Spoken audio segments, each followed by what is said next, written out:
You're listening to the Country Chat Podcast with your host, Dom. Subscribe, give a 5-star rating, and follow us on Twitter at country_chat. And stay up to date. Hi there, you're listening to the Country Chat Podcast with me, Dom. Today, I've got a wonderful guest known as Joey Clarkson. Do you want to say hi, Joe? Hi. Hi. So how you been today? Yeah, I'm doing quite all right, thank you. I just had a lovely dinner, so that's always fun. How are you doing? I'm good, sir. What'd you have for dinner? Oh, so my husband decided to be adventurous with some cooking today, and he cooked a stuffed portobello mushroom with garlic and onions and sun-dried tomatoes. And then he did a side dish of glazed honey Cajun carrots and a tomato mozzarella salad. And I was, oh my gosh, it was so good. That sounds absolutely amazing. Yeah. Have you had dinner yet? I haven't had dinner yet, no. I think I'm having lasagna tonight, actually. Oh, that's so lush. That's going to be really nice. Can't beat a classic. So how are you finding isolation? Well, to be honest, it's not too different from what I was doing recently anyways, because I've had a wrist injury for a while. So I've been trying to find remote work that I can do from home, as I can't use my wrist for anything, essentially. So I've been spending a lot of time indoors anyways, but the biggest challenge for me right now is that we have a very active dog, Whiskey, who's a little cute Pomeranian. He looks amazing. Sorry, I said Pomeranian. He's a Pomeranian Husky cross, a little Pomsky. I was about to say. Yeah, and then he's very active, so it's been harder on him than it has been on us. Luckily, we do get to take him out. It's just not as frequently as we usually do, because he would literally go everywhere with us. Yeah.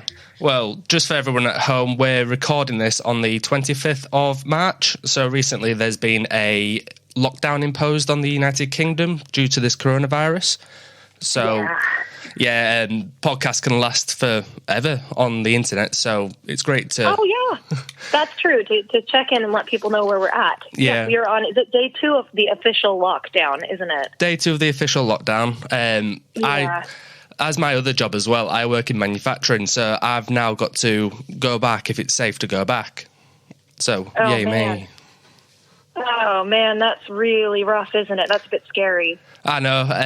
As long as a social distance, 2 meters away, and hand sanitize every single opportunity that I can, I'll be fine. Yeah, that's good. That's really good. So you've been obviously pulling through the isolation period. Yeah. All right. Yeah, I've found it okay, to be honest. I've had plenty to do just to keep myself busy in the time being. So great things with having podcasts. Yeah, that's nice. So enough about me. It's about you, this. So I like chatting, though. It's good chat with you. I could chat forever. So you're from Canada? I am from Canada, Vancouver Island, the West Coast. Yeah. So when did you actually move to London? I moved here it was kind of on and off for a while, because I did a bit of touring over here and then ended up falling in love with my husband now. Yeah. Well, sorry, he wasn't my husband then. That would have been a pity if I wasn't in love with somebody. And then I fell in love with him, then we got married, and then I permanently moved here. So that started around 2015, and then I moved over here permanently in 2017 was the official date that we moved over here. I was here, and not back and forth. So your husband is Peter? My husband is Peter, yeah. So is Peter from the UK, or is he from Canada? Peter is from the UK. He's down from Dorset in Bridport, which is a little seaside town. It's quite popular, I think, because of, what was the show that was filmed there? Broadchurch. Yes. With David Tennant a while back. So he grew up in that town, and he is a member of the band of the Scots Guards up here in London. So he's a saxophonist with them, and also a musician outside of work as well. Yeah, I've seen some pictures of you two together on stage. Yeah, so he plays bass for me. I got him his first bass guitar, it must have been just over 2 years ago, as a Christmas present. Yeah. And a little less than 3 weeks after I got it for him, I think, a band called the Blue Highways, where they were just forming at the time, and they reached out to him because he used to do saxophone for a band that they had been a part of, and they asked him to play with them as well. So he ended up playing He joined somebody else's band before he actually joined my band, which is quite funny. And then we ended up, we've toured together, but he plays quite a bit of music outside of work between both of us. So does he play any of the bass on your newish album, The Year That Never Happened? Yeah, he does. He plays bass on all of those tracks. So he helped co-write the title track to that as well, which was a really cool experience because that was the first song we ever co-wrote together. And I feel like just because of the context of the album and how it's really about our journey through this, it made a lot of sense for him to have his input on that track. Yeah. So the album actually revolved after your visa was actually initially declined to come to the UK. That is correct. Yeah. It's about that whole immigration nightmare that we had to go through. So what exactly happened then? Oh man, it was a stipulation on my visa, and it's a very long story, but essentially we wound up with an in-person, it was supposed to be a same-day approval. So you're supposed to go in, have the person stamp it, and then you get your visa back right away. And you have to pay extra for that. And so we had to go all the way up to Glasgow for that meeting. Oh, no. And we got it declined because there was a little stipulation in my previous visa that said I couldn't leave the country, apparently, in between reapplying. And what I'd done is so my visa expired and I had 14 days to renew it. And in those 14 days, I had gone to Canada and come back. And because I'd gone to Canada and come back, apparently that renders the in-person application useless, so I couldn't actually apply from within the country as an extension. So they declined it on the spot. And they gave us the offer when they told us that it was going to be declined. They gave us the offer to either retract the application so that we wouldn't have it on our record, or we could process it and it would definitely be declined. And at the time we chose to retract the application because we thought it would be maybe not great to have that on our record if we're applying again. But as soon as we did that and left the building, we realized that that was the reason that we couldn't, what do you call it when you dispute it? We couldn't dispute it, I guess, after, because then there was no record. Yeah, we couldn't contest it because there was no record of us having done it in the first place. So we kind of kicked ourselves a bit in that front because we probably would have been able to fight it with a lawyer. But anyway, it was a rough year. And then there was website issues because then they moved everything from a paper trail for our specific visa to the website. And then the website had a technical fault, but nobody believed me when I would call in. So we couldn't actually apply for another 3.5 months. And it was like a $400 phone bill in order to walk them through to find this technical fault and then have them say, oh, yeah, you're right, this is a fault. We'll get this fixed and get back to you in 6 weeks. So it was just a big nightmare. The whole thing was awful. You got to love the British government. You never know if they're listening, so yeah, we love them all. I know. So when the day after that you found out the visa was declined, you actually wrote These Days. I did, yeah. So that was kind of like we had a big plan on our way back from Glasgow, and obviously we were totally 100% expecting to have our visa in hand. Yeah. And so we had planned to stop off in a town that Peter used to work in Catterick, where he had a bunch of his military friends are still up there playing in the band up north. Yeah. And so we were going to stop and visit friends that we hadn't seen since the wedding, and we were going to have a big celebration of, yay, I get to stay in the UK party. And obviously after that, we were just like, I can't even be around people right now. I can't pretend to be happy, and nobody should be around me right now while I'm just sobbing. So we just drove straight back from Glasgow the same day. And we left the office at about like 10:30, 11, and then we just drove all the way back down to London, had a horrible night's sleep, woke up the next morning, and These Days just literally just fell out of me. Oh, fair enough. So, yeah. Because of all the situation that happened, did you find yourself really emotional when you was writing the songs? Obviously, you're going to be emotional anyhow because of the actual whole situation, but did you find venting it out onto paper helped? Yeah, it definitely helped to write it out, but I think the more therapeutic process was definitely being in the studio and bringing it to life in there. I think the penning of the songs really, it did help, but it was bringing it to life in a way that felt more, what's the word for it? It just felt more final. And more immortalized, I guess. In it, like it actually made it feel like it was tying everything up with a bow and turning it into something that could be positive instead of negative. Yeah.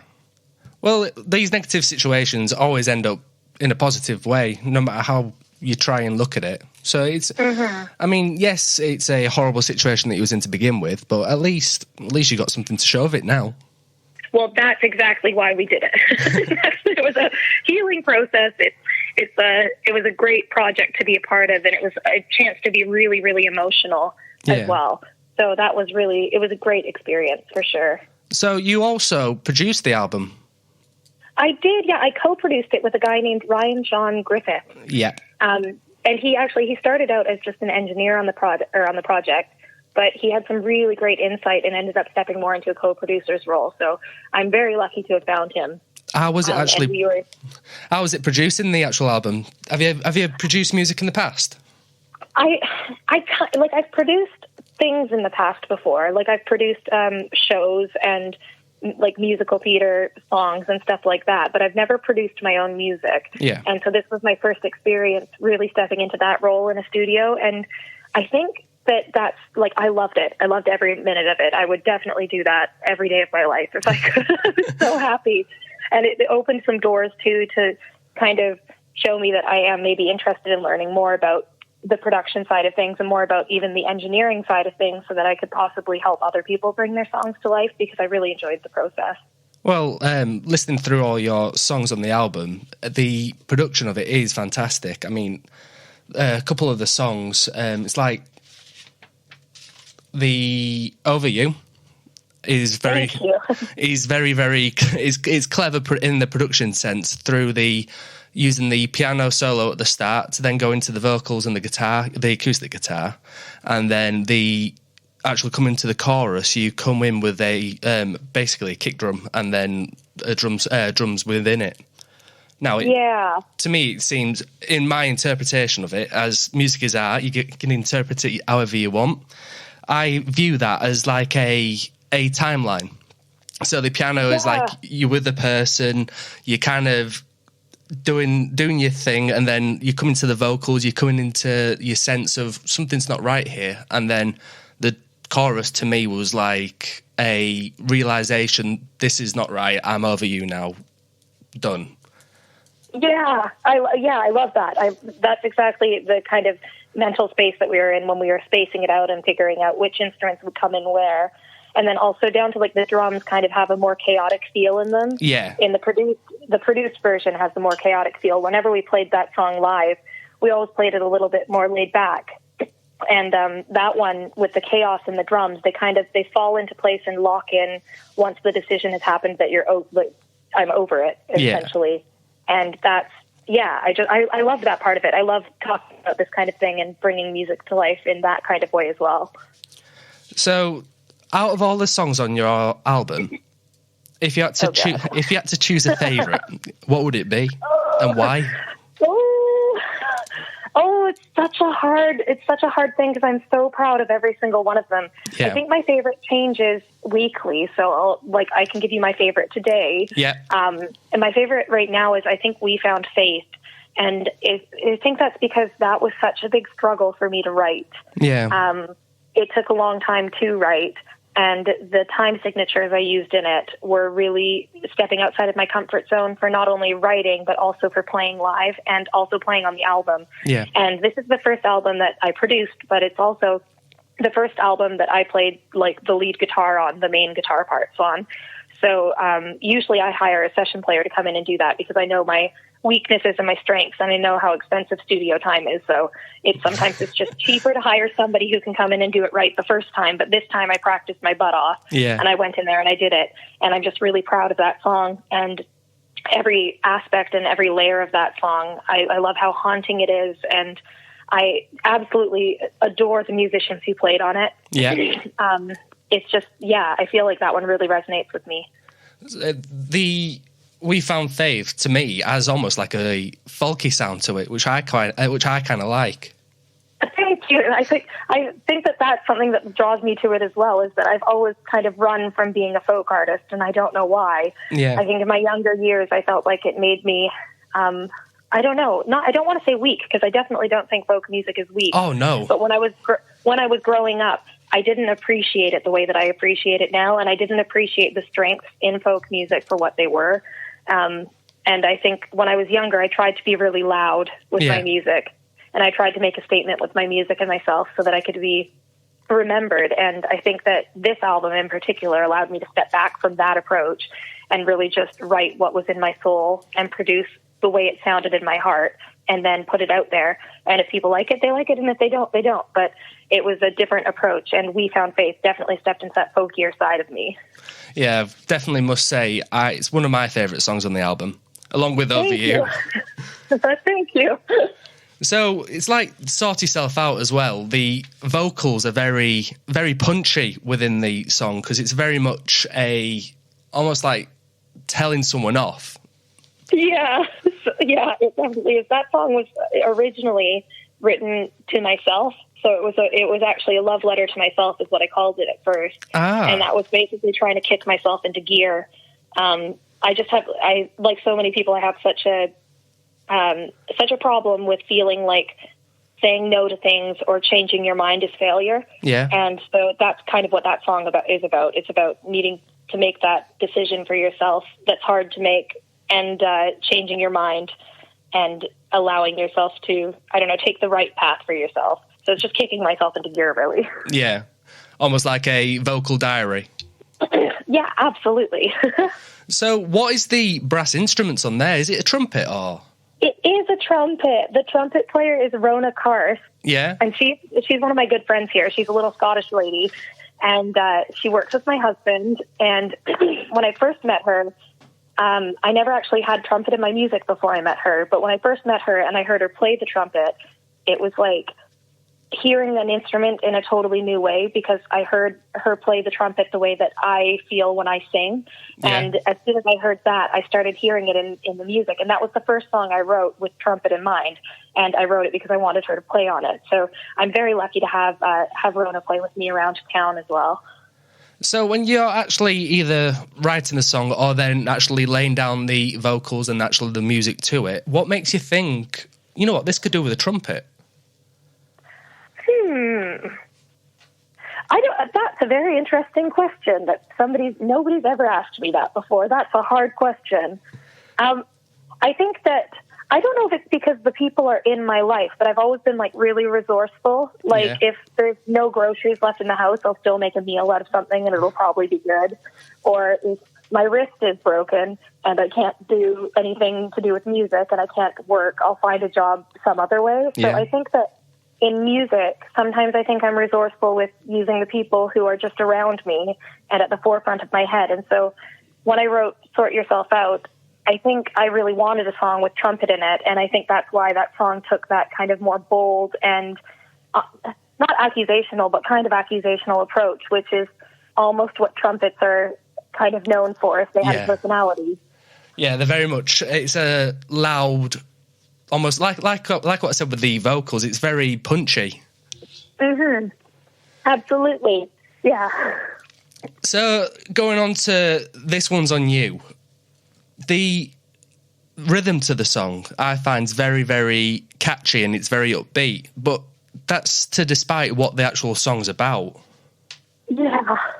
So what really led you down the production of that to make the whole rhythm and the feel of the song feel really fast, almost like it's supposed to be an upbeat song, but then when you hit with the lyrics, it's very much I find it's quite a dark song. It is kind of a really dark song. That one's about addiction and kind of coming to terms with your issues. And I don't know, it's kind of similar into Sort Yourself Out like that. But I think I always felt like it was upbeat when I wrote it. Like I wrote it at that pace. I didn't write it as at a slower pace. So to me, when we produced it, I wanted it to have this fun kind of flair, just because that's how it felt. But I don't think there's anything deeper behind that, sadly. Yeah. I think that's just the way it felt when I was writing the song. That's fair enough. I mean, we all have our mindsets and mind frames on how we actually do things in the end. Yeah. So you recorded all the songs at Big Smoke Studios? We did, yes. That's in North Wembley? Yeah, it is. It's in a renovated furnace, a renovated furnace. Yeah. What's it like actually laying down the vocals and putting down the track there? Is it an exciting feeling? It was really exciting. I loved it because I think that every studio with character has like its own smell and its own feel in the room. And that was just like, it was really cool being in a space that was clearly magical and was clearly set aside to make magic in. So when we got there and we got to work with Ryan and pull things together, like the people we got to work with were incredible. And having like on the album, there's like a choir that sings on 2 of the tracks. Yeah. And we took 6 of my friends and put them in this like echoey part of it's in the main recording room in Big Smoke Studios. So it's in the actual furnace area. And we recorded them singing each part. So the alto line, the soprano line, the bass line, the tenor line, but all 6 would sing every part in their own octave so that we could build this choir of like 130 people. And like that kind of moment, having the ability to put everybody in that room that had the perfect acoustics for it, that was incredible. So it was really cool working there. I definitely would recommend it to any of my friends. Oh, I've got goosebumps listening to that. Yeah. So have you got anything upcoming lyric-wise, song-wise in the future? Yeah, we do. So we're working on some songs right now from quarantine. So as we mentioned, when this is being recorded, this is currently the end of March, and we're looking at probably a couple months indoors. Yeah. And so we've got. I'm not going to say the titles of them because we haven't released it yet. Yeah. But we've got a song coming up that I recorded when I was in Canada at Christmas. That's going to be released at some point over the quarantine. And then I've also partnered up with a country music artist in London called her name's Louise Parker. Yep. And we've been working on a co-write that we actually wrote last month. So we're producing that with Ryan John Griffiths as well, and that's going to be coming out really soon. Awesome. So, yeah, I've noticed on Twitter that you've been working with Louise Parker and you've got some things coming out very soon. Yeah, I'm very excited. What's it like working with Louise? Oh, I love her. We've only been friends online, and then we set up a co-writing session together, and she came over to the flat to write. This is long before quarantine. Yeah. And we just hit it off right away. It was super easy to write together. We had like an absolute blast, and it was hard to leave because we just wanted to stay and play music the whole time. So when we wrote this song, it was kind of like that song. It's a song that both of us love, I think. So we're both really keen on releasing it together, and it's a perfect time for collaboration. It makes the song production so much cheaper when you get to share it with another artist. Yeah. So it's great, and it's double the promotion because we can both put our efforts behind it. So it's been wonderful working with Louise. So how did you actually decide that it was going to be you and Louise meeting together? Was it just by pure coincidence, or did it stem from chats on Twitter, or? I think it's just chats on Twitter. To be honest, I did a bunch of co-writes just over a month ago, because it was during half term for school, and I was teaching music. This is my wrist was injured, but I was down on teaching days, and I was like, I have a week off. I'd like to be productive. Yeah. And my husband doesn't have a week off, so I've got the whole house to myself. Who wants to come over and co-write? And a bunch of people got back to me, and I wrote with a few different people that week. I wrote with Dave Giles as well, and hopefully he's going to be releasing that song at some point this year too. Yeah. So you inside your house, you've got a nice little home studio. Yeah. Now, I saw a picture of your home studio, and there's you know what I'm going to say? There's a mattress in the window. Is that just Is that just for soundproofing, or is that there for a reason? Absolutely for soundproofing. No, so we've had this like spare double mattress in the house that we literally put in the guest room, which has the guest room has 2 single beds in it, and it's a tiny guest room. So it's in there leaning against a wall. And my husband keeps just every couple of months, he's like, oh, we got to get rid of that mattress. It's taking up apartment's small. Our apartment's too small for this. And I'm like, one day we're going to need it. We're going to get our own house, and we're going to want to have a guest room with like a bigger bed in it. And we're going to kick ourselves for getting rid of this perfectly good mattress. Yeah. I'm such a hoarder. I don't know if you can tell. Oh, this is my North American side coming through. And then he figured out, like, I started doing voiceover work and audiobook narration in the past couple of weeks. Yeah. And he figured out that our double mattress fits perfectly in the windows to help block the sound out. So he's wedged it in the window to create a sound barrier, and it's actually done the trick. Do you find that living in London itself has been, you can hear the traffic and in the actual recordings, has it actually affected any of your, say, recordings in the past? It's been pretty good in the past because we just wait until so the answer would be yes, it would affect the recordings if we recorded at certain times. Yeah. But we avoid certain times and then it's usually fine. We're really lucky though because we don't live off of a main road, so the traffic sounds aren't huge. No, that's not and bad. we're also, our building is was a renovated prison. So the walls are incredibly thick, so you can't hear your neighbors very well at all. If you believed in... Sorry.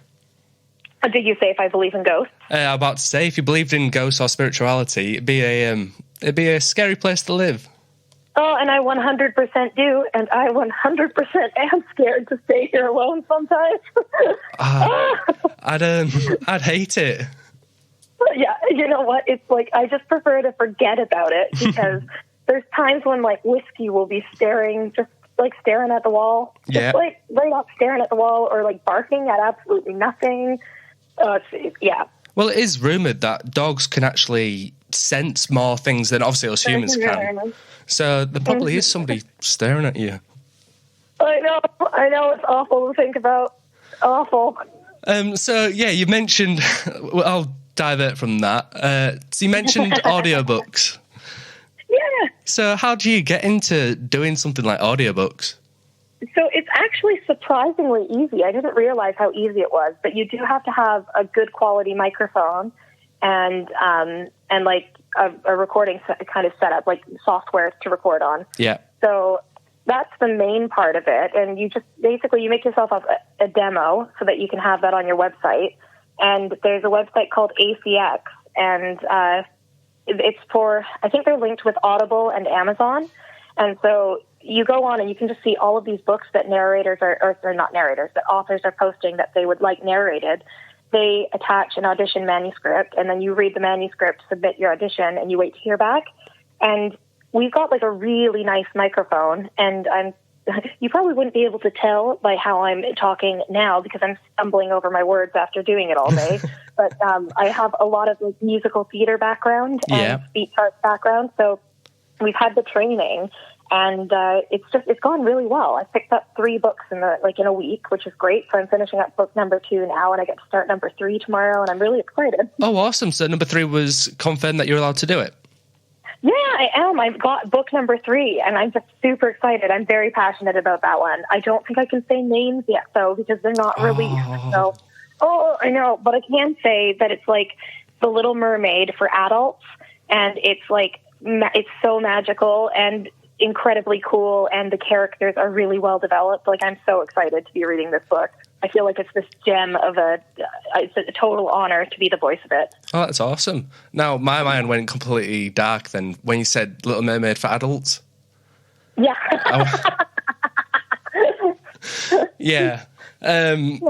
So when you choose a book to record for, do you then have to send like a 15-minute sample to the author just to show that you're capable? Yeah, and so that's exactly it. So you audition with the manuscript, which is usually about 5 minutes. Then they send you an offer, and that's for how much they're willing to pay per hour, per finished hour. And then once you accept the offer, you've got a couple days to produce like 15 minutes worth of the book and then upload it to the platform so that the platform can check your technical standards and make sure that your audio meets their technical standards. Yeah. And so that the author can make sure that you're going in the right direction with the book.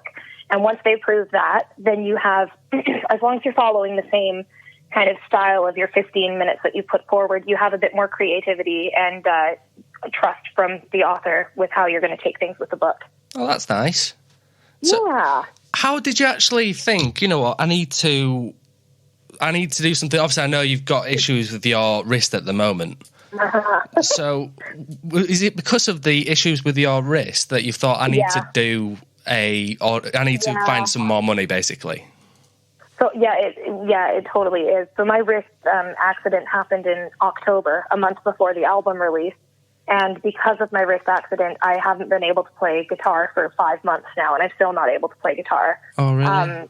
And so I had to give up a lot of gigs, and I had to start paying to have a guitarist play with me when I wanted to play gigs, which is great because I like employing other musicians. But also, as I'm sure you know from talking to many other people, sometimes the gigs that you need to take to promote your album aren't the gigs that pay enough to even pay a guitarist to play with you. So there's I've been out of pocket quite a bit for it. But I just needed to start looking because I was teaching music in a school and it just wasn't sustainable. Using my wrist wasn't sustainable. Yeah. There was a moment when there was a special education kid in my class, and they tried to book it out of the classroom, and I couldn't shut the door quick enough with my hand to stop them from actually leaving the classroom. And then I had to call a teacher for help to catch this kid who was darting out of the room. And that's when I realized that I can't, it's not safe because I'm jeopardizing my own health just being here. I can't do the job that I need to do with my wrist. And I couldn't teach the piano or the guitar to the kids either. So it was rather stressful on me emotionally and physically. And so I stepped back and I was I think the only thing I can do is something that uses my voice because I can't sit at the computer and type.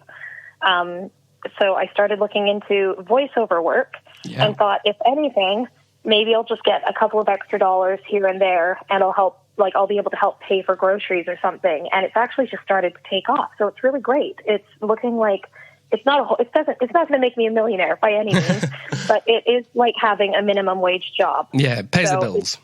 It pays the bills. It's great. So the voiceover work then? Yeah. How did you get in? Is that the same situation with the audiobooks? Is it just you find a script online, you find people that want voiceovers doing and then recording, or is it more complex than that? Yeah, it's kind of just what you just said. I just Googled job postings for voiceover work and send in auditions. And then I also created a Fiverr account, which is, you're probably familiar with Fiverr as a platform. Yep. It's, for anybody who's not familiar, it's basically an online platform for individual, independent people who provide services to other people. Yeah. And it started off with the gigs only being $5. That was their big promotional catch when they first started. The hook. It was the hook. And now they've moved on to incorporate gigs and services that cost more money with add-ons and stuff. So the average gig on Fiverr isn't $5 by any means. No, it's they more definitely go higher. Yeah, exactly. So I created a Fiverr profile, and I've just been working really hard to find clients on that and build up my ratings. And it's been doing, I've only had it for I've only been doing this for 3 weeks. So I feel like it's going pretty well for that. So have you managed to do any high profile voiceovers, any almost like radio jingles you can do, that kind of things? I haven't done a radio jingle, but I did a voiceover for a medical instruction video the other day. Oh, really? And I didn't have information on what was the name of it. It was I think it was a Scarlet something, Sapphire something. I didn't have information on what the thing actually did. I was just showing people how to technically use it with my voice. Yeah. But I got the feeling that it was something to do with an IV system. So that's not really super high profile, but I thought it was interesting. Well, are you ever worried in case of have you seen Friends? I have seen a Friends. Well, there's a episode in Friends where Joey ends up having his photo taken, and it's for ED, erectile dysfunction. Are you ever worried about having that kind of situation? I don't have any shame. That's fine. Honestly. As long as long as you get the bills paid, that's all that matters. That's all that matters, yeah. Paying bills, staying above the water. Mostly also being able to produce more music, because that costs money. It's just, yeah. Staying alive. That's the main thing, though, is it costs a lot to make music. It costs a lot to gig. It costs a lot for the for actually hiring, like you say, with the band members, it's a lot of people don't realise how much it actually costs the artist, and a lot of artists don't actually make that much money to begin with. Yeah, well, I think it's like any other business, isn't it? Where if you were going to go out and start a soap making business or open a restaurant, the average business will take 7 years to start turning a profit properly. Yeah. And so for people to think that they can just be musicians all of a sudden and live off their music is really, I think that's putting a lot of pressure on yourself. Yeah, you can be quite naive in that sense. Yeah. So one way of making money in the industry is through merch sales. Yeah, absolutely. Doing merch sales definitely helps. So your website is joey-clarkson.myshopify.com. That's correct, and we do have merch up there. So when you're deciding that you're going to sell merch, to obviously to make money, how do you decide what kind of products you're going to choose? So on your website, you've got things like phone cases, you've got like tank tops. Yeah. And you've got a lovely little slogan on your on your products. How does that come about? How do you think, you know what, that's what it's going to be? That's the products I want to sell that identifies me. Yeah, so a lot of the products up there are because certain people in my life have said, wow, I would really like it on a tank top, or I would really like it on a phone case. And so I create that, and then I put it out there so that other people have that opportunity as well. As far as the expression goes, I chose that one to accompany the single Sort Yourself Out, and that's super my personality, and I just thought it would make me really happy to know that a lot of people were walking around with that slogan on their front and sporting that, because I think the world needs to hear that a little bit more sometimes. Yeah. So, yeah. Well, when I first saw it, it did make me smile. That's good. That's really good. There's I think I put a bracelet up there with the slogan on it as well, because I thought that's hilarious. What if you got your partner this really nice little silver necklace, and then they looked closer and that's what it said? That's brilliant. So you've got all the ideas for the merch. You've got them all. You've got your tank tops. You've got your phone cases. You've got your bracelets, like you've just said. Do you have a surplus stock of that in your back garden, or do you order from a separate company and then ship from them? Sorry, what is this back garden you speak of? Oh, yeah, you're down south. What is this? I'm lucky to be up north. Yeah, I'm lucky to be up north. I've got quite a fairly large garden, actually. Oh, that's why isolation's not killing you. Yeah, I can sunbathe. Oh, that's so lucky. But we want to sunbathe. We got to be out on the patio. And by patio, I mean the walkway outside of our apartment building. Yeah, that leads. The sun hits it between, I think it hits between 11 and 1 right now. So. Oh. Well, that's completely digressing now. I saw a video on Twitter of the police dispersing a load of people off one of the parks in London. Oh, my gosh. Why? People just don't understand the whole point of, it's a lockdown. People shouldn't be out. That's really disappointing, because we've been inside for 2 weeks straight. We've been doing this since it was suggested, because I'm perfectly healthy. It wouldn't hit me. I would definitely survive. But I don't know who. Oh, are you still there? Yeah, I'm still here. Okay. Yeah, sorry. I don't know who I'm going to come into contact with, or whose grandmother might get it because I was walking around or hanging out at a pub. It's ridiculous that people aren't taking it seriously. Yeah. It's a shame, because it's not just their own lives, it's everyone else's lives around them. It's quite a scary time, actually. It's absolutely terrifying. But sorry, I think we got here because we were talking about back gardens, which yes. I'm jealous of, by the way. I would love one.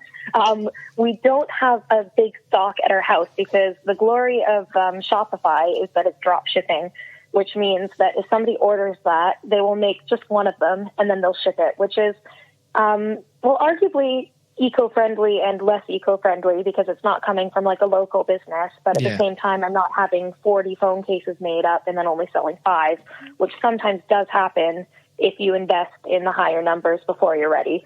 So on one hand, not so eco-friendly, and on the other hand, probably a bit more eco-friendly. Yeah. We do have all of like the merch, like the CDs and the vinyl. We have a lot of vinyl in the house right now. Oh, I can imagine. And that's just kind of stored wherever you can find it because that takes up space. I wasn't prepared for that. Yeah, I saw going back to Twitter. I saw a photo that you sent that you shared, that Matt Spracklin shared. You sent him a nice little vinyl box and a Twizzler on the sellotape to the top of it. Yeah, I did. Go on, why that? Was it just a quirky little thing, or? Yeah, so when we had the vinyl printed, I originally wanted to go to Poland to the printing plant to see how the vinyl was made and make a video on how vinyl was made. Yeah. But it was just too expensive, and the timing didn't line up properly for when they were actually manufacturing them. But the place I got them printed, which is VM Phono, they were kind enough to take like really nice professional photos of the process and then share it with me. Yeah. And when I shared those photos on Twitter, a bunch of people told me that like when the red, because the vinyl is red, when the red vinyl was being like oozed out to be pressed into a vinyl shape, they said, wow, that looks like licorice. Yeah. And I was like, oh, it does look like a Twizzler. And so because the vinyl is red, the CDs are red, and the cassettes are red, I ordered a big box of like 250 individually wrapped Twizzlers. And for anybody who pre-ordered or ordered online or bought in person at a show, I give them a Twizzler. Yeah. Now, the actual vinyl itself and the CDs, the red colour in it is it's a striking colour. It's lovely. I love it. I love it. Thank you. I'm really happy with it. So when you've produced the music, when you've got everything laid out, and then you think, you know what, this is going to go on vinyl, and the vinyl's going to be red. How do you get to that point? Is it just like, oh, I want the red vinyl? We put a lot of thought into. I think that's what makes this project so much more special to me than any other project I've done. I've always put a lot of effort into the musical side of the project, but I've not ever put this much effort into like the physical presentation of the project until this project. Yeah. And I think I hit like a real kind of moment where I realized that people don't buy things because they need physical items or a physical way to hold your music. They buy it because they want to support you and they want something to remember your music by. And then I thought this whole time I've been making music and rightfully so. We don't, as musicians, we don't have a lot of money. So when we price things out, we tend to go with, is it economical and is it as like, what's the cost on it? And when I started designing the vinyl for this and the CDs and the cassettes, I wanted them to be perfect. And I didn't care if it cost more money because my thought process was, if somebody's going to put a value on my music and want to spend their money, I want to give them something I'm actually proud of, that I actually feel is worth the money I'm asking for it. So I put a lot of effort into the design, and we settled on red because of the tone of the pictures that we took for the album front. And I wanted red because I love the color red. It's striking and it's bold and it's fierce and it makes a statement. And the album cover itself is, it's got me standing, for those of you who haven't seen it, me standing in a road, and it's been overlaid with a picture that is of that road without me in it. So it makes me look like it's kind of translucent, almost ghost-like on the front. Yeah, that's where I was going to lead with, when we was talking about the prisons earlier and the actual ghost side. The album cover is just, I love it. I love quirky little things like that. I love it so much. That was taken by a fellow named Arthur Walwyn, and he's a musician himself as well, and he's releasing new music this year, which is amazing because he took a break just to pursue his photography and videography side. Yeah. And he's a phenomenal artist. Like, I had this concept. I knew I wanted to be on a road and I wanted to be ghost-like, and I said, this is my idea. What can we do? And he's like, yeah, let's do it. And he just knocked it out of the ballpark. And I was like, I think I almost cried. I might have cried when I saw those pictures because they were exactly what we wanted. So that's like, the red color was there because I wanted it to be bold, but also not bold because I was a ghost. I'm not sure if that's making sense. No, that makes perfect sense to me. But yeah, it is a lovely vinyl, and I do recommend to everybody out there to at least buy the vinyl, buy the CDs, buy the merch. We do have a lot of vinyl, so please do buy the vinyl. We'll send you a Twizzler. Actually, one thing I didn't mention about the albums too is that they all have, across the cassette, the CD, and the vinyl, they have gold foil printed lettering.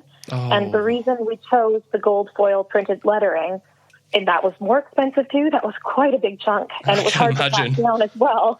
But we found places that would do it, and that was my husband's idea because I was really stuck. We had the album art, we had the colors, everything else was sorted. The only thing I didn't pick, that I didn't have like solidified, was the font that we were going to use for the title of the album. Yeah. And Peter and I were up in Edinburgh, and he's like, "Oh my God, I have it." And I was like, "What?" And he's like, "The British passport font."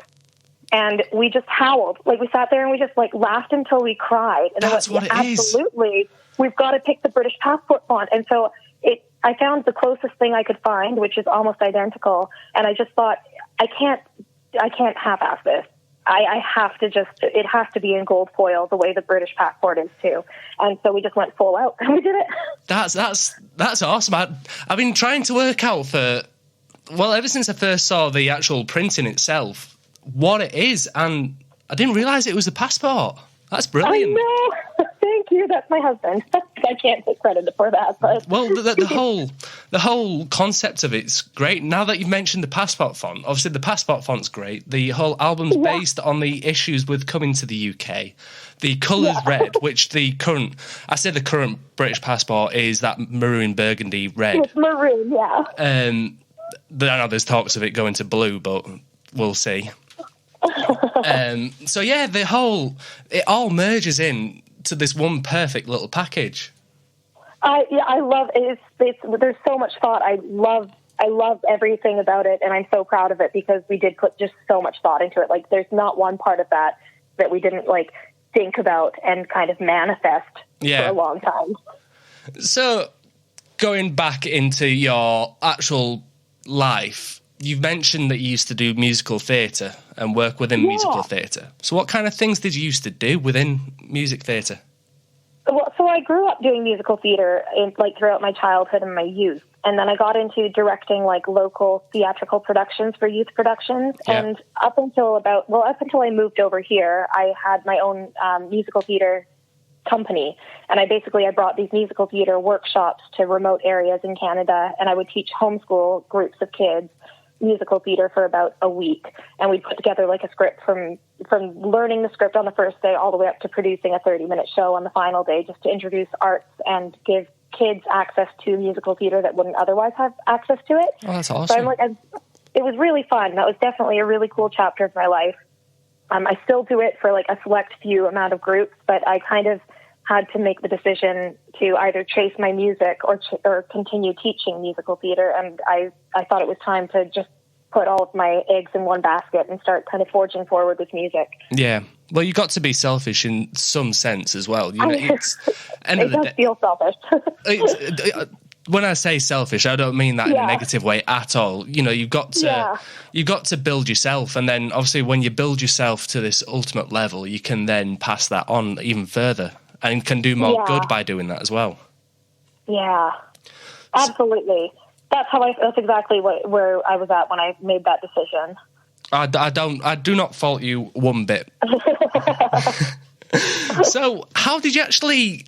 You say you did it growing up as a kid. How did it actually come about doing that? Was it your parents that used to? Oh, it was my mom. My mom put me in. So I started off in choir, and I was in choir to fix my speaking voice because I had a really horrible voice as a child that sounded like a gravel box was in my throat. So my parents put me in choir to fix my speaking voice. They didn't think I was going to like singing.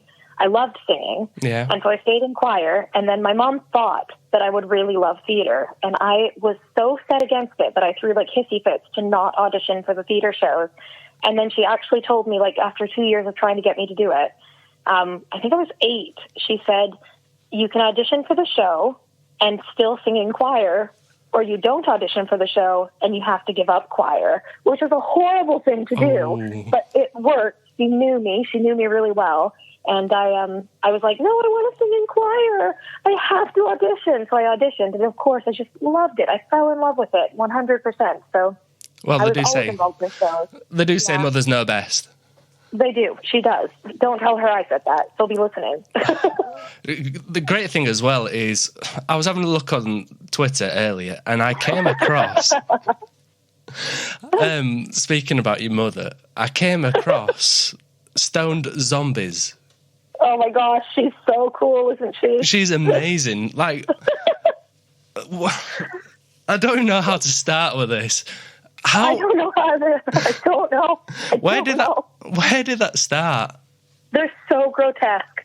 They're the most disgusting things I've ever seen. And I actually told her when I saw them, I'm like, you are not allowed to bring one of those into my flat. When you come and visit, next time you visit, they're staying at home. I don't want those in my house because they're so scary. I don't even know where she came up with that. Oh, they're awesome. Are they actually made of like blocks of stone?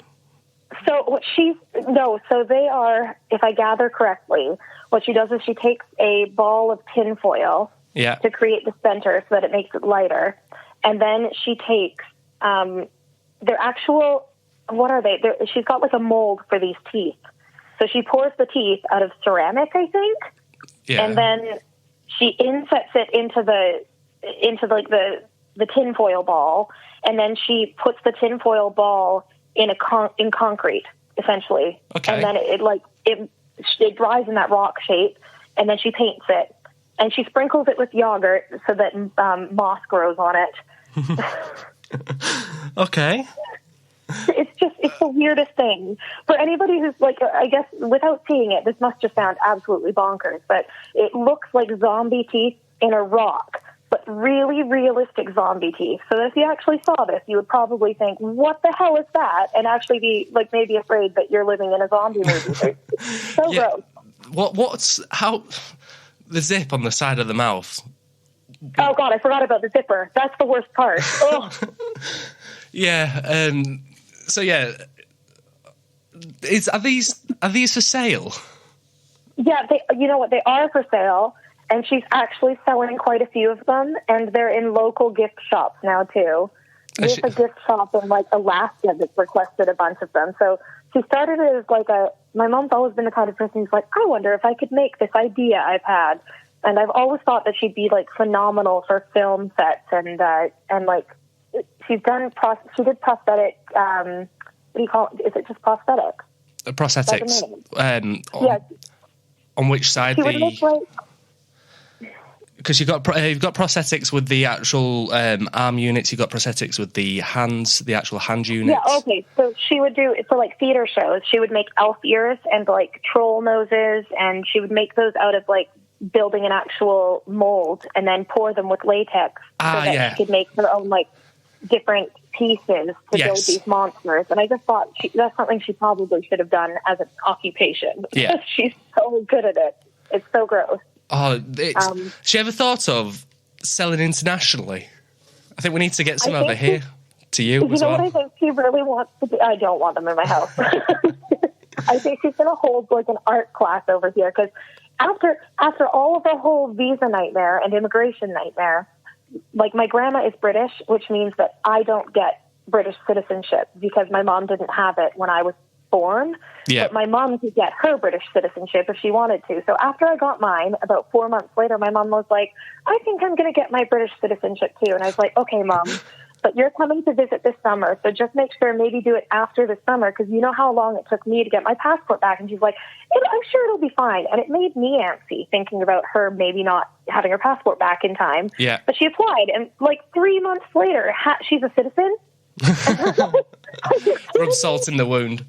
Oh, it was salt in the wound. So she's got her citizenship, she's got her passport, and she's able to work over here. So I think she'll do some art classes and hold some make your own stoned zombies. So going on from the art as well, your husband Peter, he does a lot of art as well, doesn't he? He does. He's a phenomenal artist. He's so good. Now I saw a picture of one of his masterpieces that he was taking a photo of himself, I presume to sell. Yeah. That is such a. Does he do that from memory, or does he have like a picture to reference? So sometimes he does it from memory, but usually he's a reference painter. But it's not. Sometimes it's.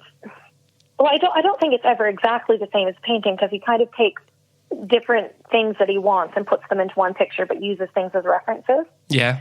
So they're all from like his imagination, but also using certain images as guides to make sure his depth perception is correct or the shape of something is right from a certain angle. Almost if that like, makes any sense. yeah, almost like having a template and then exaggerate the template. Absolutely, yeah. So yeah, the images that I've seen have just been they are fantastic. If he never makes it in the music industry, he'll certainly make it in the art industry. We're working on something. I'm trying to this isolation for him is being really awesome because it's given him time to do paintings, which he doesn't usually have a lot of time to do. So he's been painting a lot, and we're hoping to have a show once this all blows over. I'm hoping to help him coordinate his first show in London, which would be awesome. That'd be brilliant. Now, you had a dream, which you then told him he needs to... I did. Go on, explain it. Explain to everyone listening.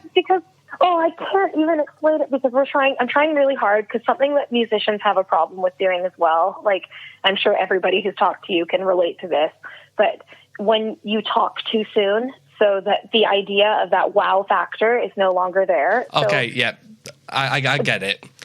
Building anticipation, I can just say that I had a dream about an art series for him. Yeah. And it's something that nobody's really done before. And he is knocking it out of the ballpark right now. And this is just going to be absolutely huge and wonderful. And it's going to bring joy to a lot of people. So I think that is all I can say. But I'm really excited for it. Fair enough. We'll hopefully use this as a big anticipation builder for him then. Yeah, I hope so. So everybody keep your eyes out for his artwork. So towards the end of this podcast then, I like to ask artists what kind of things they like and what kind of things, like quick fire questions. So are you ready? I will try, yes. Do you drink tea or coffee? Tea. Tea. What do you have with your tea? Do you have sugar? No, I do honey and milk and tea. I do drink both, but I always opt for tea over coffee. What type of tea? I usually drink, it's usually rose red in Canada, but over here it's, what's the name of it? It's from South. It's Dorset Teas. Dorset Teas? Yeah, I think that's what it's called, isn't it? That actually sounds really, really nice. No, I'm a Yorkshire tea person because, as everybody likes to say, as I like to say, should I say, I'm from Yorkshire, so everything's got to be to do with Yorkshire. So yeah, Yorkshire tea is my thing. You know, right now we're drinking Yorkshire tea because we found a bag that was 480 of them. So that's we're like, awesome. Can't beat that bargain. That's great. They're the best bags. Yeah. So with your tea, do you dunk biscuits?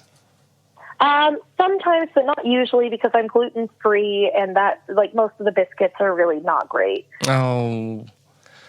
So what kind of biscuits would you have then, being gluten free? If I was going to have a biscuit, realistically or unrealistically? Realistically and unrealistically. We'll go both. Okay. Realistically, it would probably be the gluten-free brand that has the little vanilla cookie with the vanilla icing in between. That would probably be my choice cookie. And unrealistically, I would have a peanut butter, maple pecan, white chocolate chip, and milk chocolate chip cookie. Oh, what about you? just everything all mixed together. Yeah, absolutely. That sounds amazing. It's so good. Do they have that kind of thing in Canada? We do. We have one local shop called, we have a local place called Hot Chocolates, and they've got a bakery, and I just remember those cookies when I was growing up. They were amazing. Yeah. So when you moved over from Canada to here, what was the whole situation like? I know I'm supposed to be doing quick fire questions now, but I like to digress. What was it like moving over here to go from one culture to then come to the UK and view our culture here? Well, I think it was kind of a slow transition because I spent the 5 years kind of touring a lot in the first 2 years and then moved over here for the last 3. But before that, I'd been over 4 or 5 times. So it was a slow roll into kind of picking up on British customs. And I don't know, the culture shock for me is mostly that I come from a very small island in Canada with not a lot of people on it. Yeah. And I miss having mountains and fresh water and like seeing rivers that you can take your shoes off and put your feet into, And which still I'm sure see your you have feet. up. You have those up in Yorkshire for sure. Yeah. But we don't have them in London, so Yeah. that feels a bit weird to me. The Thames is a bit murky. I would not put my feet in the Thames. I always find it bizarre how people on the River Thames, there's especially towards, I think it's towards London Bridge, there's South Bank where there's like a little bit of sand that just accumulates. Yeah, and some people do sandcastle things down there. It's very strange. I know. It always baffles me as to why people would even think of going down there. Touching it. Ugh, Oh, no. God knows what's in there. Yeah, no kidding. So back to the questions. So, do you drink alcohol? They do. What alcohol would you choose? A whiskey, usually, which is why we named our dog Whiskey. Yeah. Yep, but I would probably go. I was a really big fan of Honey Jack, but what's my favorite? Honey Jack's almost like a liqueur, though. Yeah, that's so true. That's very, very true. Glenfiddich? Glenfiddich, yeah, Scotch. And then there's this one here that I really like, which is Tullamore Dew, which is an Irish whiskey. Oh, I've not heard of that one. Are you looking through your cabinet now? I just got to the one that I pulled out last night and had a taste of. Yeah, maybe I'll have another one. Fair enough. I'm always a bourbon kind of guy. I like Maker's Mark, Kentucky Straight Bourbon. Nice. Yeah, that's my favourite. So, when you go out, would you go out to have a whiskey or would you have like a cocktail? I would probably have a cider, to be honest, if I was going out. Go on, what ciders do you like? Usually I go for Aspel, but I would have, sometimes it depends on if I've had dessert, I would then go for probably like a Copperberg and probably like the lime one. Yeah. What about you? Strawberry and lime. Oh, that sounds really nice. Yeah, I know. I like that one. I do Slimming World, so I got to keep my sin allowance down. Now, I'm allowed so many sins a day. I think it's like 10 or 15 or something. So no Copperberg. So no Copperberg for me. I like to have Jack Daniels and Diet Coke. I know I shouldn't mix. Oh yeah. I shouldn't mix soda into there, but it's a great way of making the drink last. Yeah. You know what? I like the mixed drinks with Coca-Cola and whiskey as well. What's your favourite soft drink? Ooh, favorite. I really like San Pellegrinos, but they're too pricey because then they're just these tiny cans and they don't last very long. So I usually go for Coca-Cola if I'm not going for San Pel. Coca-Cola? Are you the Diet Coke person? I'm always cross between Diet Coke, Coke Zero, or Pepsi Max. I can never... Pepsi Max or Coke Zero or Diet Coke. Exactly. I'm somebody who's indifferent. See, I'm very much I don't like to penalise certain brands because of competitors. I can't speak now. It's been a long day. So I don't like to segregate brands. Fair play. So, final one. Do you eat fast food? Not often because I can't, a lot of options don't include gluten-free options, but I do eat some fast food places. What fast food places have gluten-free? Any place that's like a Mexican fast food place will usually have like a burrito bowl, so you can opt to have like the rice and the beans and like the cheese and stuff without the actual casing. Yeah. So I'll have like Mexican food, fast food. And like if you go to like a food market like Camden Stall Market, you can have like Thai food or Indian food. I love it. And that's technically kind of fast. That's awesome. Yeah. See, that's the problem with living in Leeds. Now we've Yorkshire. I'm from Leeds. I now live in York, and we don't have that many kind of like Camden markets. We don't have much of that up here. Now we've got like York markets, but it's just not the same. It's not that big hustle bustle, people shouting, and food stalls here, there, and everywhere, and giving you samples all the time. Yeah, exactly. We don't really have much of that. Well, to be honest, we don't have much of it right now, so hopefully we'll still have it when this is over. Well, fingers crossed. Well, I hope you enjoy isolation. I look forward to listening to what you and Louise have been producing. Oh, thank you so much. I'm really excited for you to hear it too. And everybody can follow you on Twitter, Facebook, Instagram, and YouTube. And YouTube, yeah. And I'm even on TikTok, but I won't say that I'm very good at it. Oh, I'm going to have to try and find that tonight. So, yeah, they can find you at, was it Joey Clarkson Music? Most of them are Joey Clarkson Music, yeah. Awesome. I think Twitter is Joey Clarkson, no music, but everything else has music. Awesome. And where can they find your music? Is it iTunes, Apple Music, Spotify? Yeah, every major streaming platform has it. So just search Joey Clarkson and it'll pop right up. That's awesome. So thank you for coming on. It's been an absolute pleasure talking to you. Thank you so much. It was lovely talking to you too. And I hope you and Peter survive this isolation without killing each other. We definitely will. Enjoy the rest of your night. You too. Bye. Bye. That was the Country Chat Podcast. Join Dom next time for exclusive interviews, reviews, and general chit-chat on all things country music.